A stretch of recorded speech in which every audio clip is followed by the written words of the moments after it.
Have you ever stopped to wonder why the most significant figures in religious history share names, symbols, and origin stories across cultures that were supposed to have zero contact with one another? We are told these are mere coincidences. We are told that history is a closed book, that every question has been answered and every mystery solved. But have you asked yourself why, in an age where we have the sum of human knowledge at our fingertips, we know less about the true origins of our civilization than we do about the craters on Mars? For years, I have been digging into what official academia labels as heresy. I have been scouring archives that are strictly off limits to the general public. What I have found will force you to rethink everything: who we are, where we came from, and who is truly pulling the strings behind the curtain of our reality. Today, we are not here to accept dogma. We are here to ask the uncomfortable questions. Prepare yourselves. After this, you will never look at a religious icon or a historical monument the same way again. Welcome to the forbidden history they have been hiding from you for millennia. Look at the architecture of ancient temples built thousands of miles apart, spanning different eras and continents. Critics will tell you it is just a matter of structural logic. But how do you explain the identical mathematical precision and astronomical alignment of these structures when, according to the official timeline, these civilizations lacked even the most basic tools for such measurements? When we speak of the ancient world, we are taught to imagine primitive people with stone tools.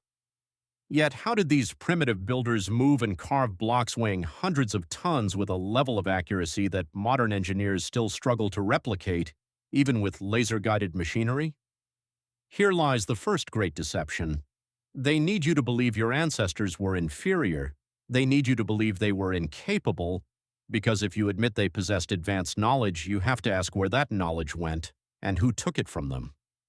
Now let's look at the texts themselves. Ancient scriptures are not just fables of morality. If you read them without the layers of censorship applied over the centuries, you will see something else entirely. You will see blueprints, records of technological catastrophe, and accounts of contact with entities that defy all logic.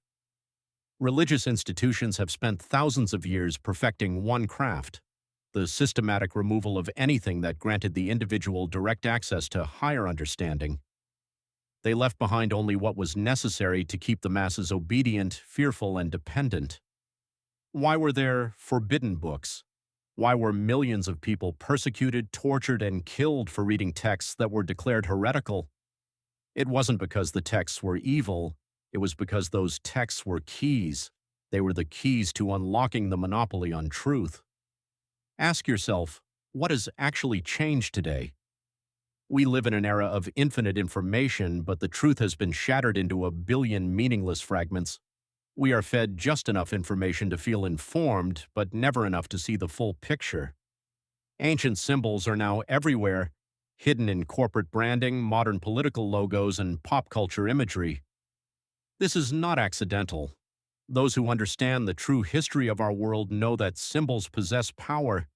They operate on a level below our conscious thought, guiding our attention while we are distracted by the noise of daily life.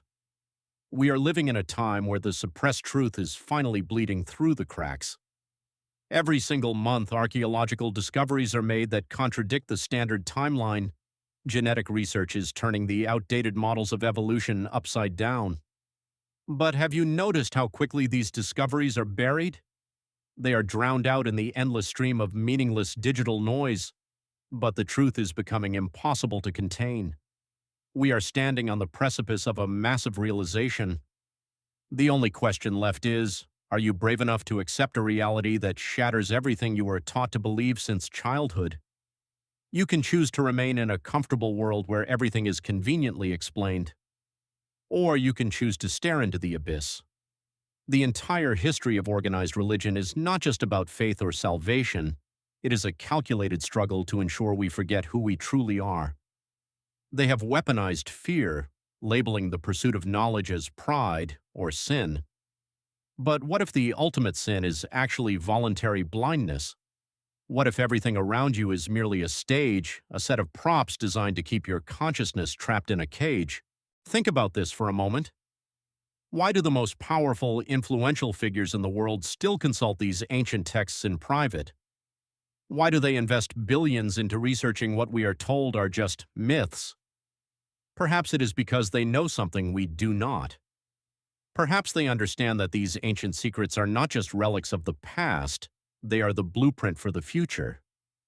While you dismiss this as a conspiracy, someone else is already using these hidden mechanics to engineer the reality we will live in tomorrow. We do not have to accept the mainstream narrative as the final word. Every one of us has the capacity to analyze, to connect the dots, and to spot the inconsistencies in the lies we've been fed. If you have made it this far, there is a reason. A fire for the truth is burning inside you. This is not just curiosity, it is a primal need to break the chains you didn't even know were there. This is only the beginning of our journey. We have only scratched the surface of this massive dark iceberg.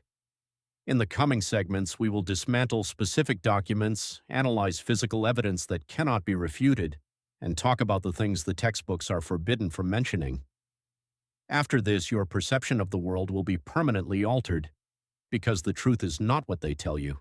The truth is what you see for yourself, once you finally have the courage to open your eyes. But the rabbit hole goes much deeper than ancient stones and dusty manuscripts. Let's talk about the missing links in our own identity. If we are truly as advanced as we claim, why do we constantly find ourselves repeating the same cycles of destruction, war, and collapse that these ancient cultures faced? It is almost as if we are trapped in a loop, a programmed cycle designed to keep us from ever reaching our true potential. There are those who argue that the history of religion is actually the history of alien intelligence, or perhaps a higher consciousness that once walked among us and then retreated, leaving us to figure out the puzzle on our own. Look at the obsession with stargazing found in every major ancient culture. From the pyramids of Giza to the temples of the Maya, they weren't just praying to the sky, they were tracking something. They were mapping movements that repeat in cycles of thousands of years. Why would a primitive agrarian society care about the precession of the equinoxes unless someone, or something, taught them that their survival depended on it? They tell us these people were looking for gods. But what if they were looking for their creators? What if the religion we see today is just a distorted, diluted memory of a science we no longer comprehend? The censorship of this knowledge was not just an accident, it was a strategic move by the architects of our society. Control the narrative, control the faith, and you control the mind.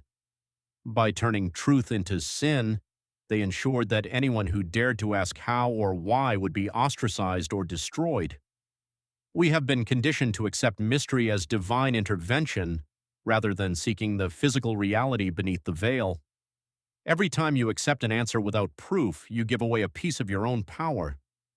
You are handing the keys to your reality over to people who have a vested interest in keeping you asleep. Consider the role of secret societies that have persisted for centuries. They don't hold meetings in public squares, they operate in the shadows, guarding ancient knowledge that would flip our modern understanding of physics, energy, and consciousness upside down. They understand that vibration, frequency, and resonance are not just New Age concepts. They are the building blocks of the physical world. The architecture, the music, the rituals, and even the financial systems we follow are all designed to vibrate at a frequency that keeps us locked in a state of lower consciousness. You think you are free to choose, but every choice you make is influenced by a system that was built on the foundation of these ancient hidden truths. We are being steered. We are being managed like a herd, fed just enough enlightenment to keep us feeling satisfied, but never enough to actually break free. But the signal is getting stronger. People are waking up. They are starting to notice the gaps in the story. They are starting to realize that the forbidden knowledge is actually their birthright. Do not fear the label of crazy or conspiracy theorist. Those terms were invented to silence the truth seekers who got too close to the edge. When they call you crazy, it's only because you've started to see the strings attached to the puppet show. Stay focused, keep digging. The archives, the artifacts, the symbols, they are all shouting the truth at us if only we have the courage to listen. This journey we are on, it isn't just about proving them wrong, it's about reclaiming the heritage of the human spirit that was stolen from us.